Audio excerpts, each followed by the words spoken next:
بسم اللہ الرحمن الرحیم۔ السلام علیکم ورحمۃ اللہ وبرکاتہ۔ عابد راضی چینل کی طرف سے آج میں 5 نمازوں کے ساتھ آپ کو 5 صورتیں ایسی بتاؤں گا جو آپ کریں تو اس کے ہر صورت کا اپنا اپنا فائدہ ہے اور اس کا آپ کو بہت زیادہ فائدہ ملے گا اور آپ کی زندگی میں جو مشکلات ہیں وہ بھی آسان ہو جائیں گی۔ عمل سننے سے پہلے میں اپنے تمام دوستوں سے گزارش کروں گا کہ چینل کو آپ سبسکرائب کر لیں، بیل آئیکن پہ کلک کر لیں تاکہ ڈیلی ویڈیو آپ لوگوں تک پہنچ سکے۔ تو سٹارٹ کرتے ہیں۔ بسم اللہ الرحمن الرحیم۔ نماز فجر کے بعد آپ نے سورہ یاسین پڑھنی ہے۔ اس سے آپ کے دن بھر کے کام آسان ہو جائیں گے اور حاجتیں پوری ہو جائیں گی۔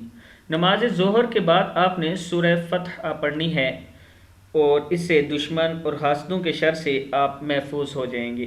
نماز عصر کے بعد سورہ نبا اور نماز مغرب کے بعد سورہ واقعہ پڑھنی ہے اور نماز عشاء کے بعد آپ نے سورہ ملک پڑھنی ہے۔ اب ان صورتوں کے پڑھنے کے فائدے کیا ہیں؟ سورہ یاسین جب آپ پڑھیں گے تو دن بھر کے کام آسان اور جملہ حاجتیں پوری ہوں گی۔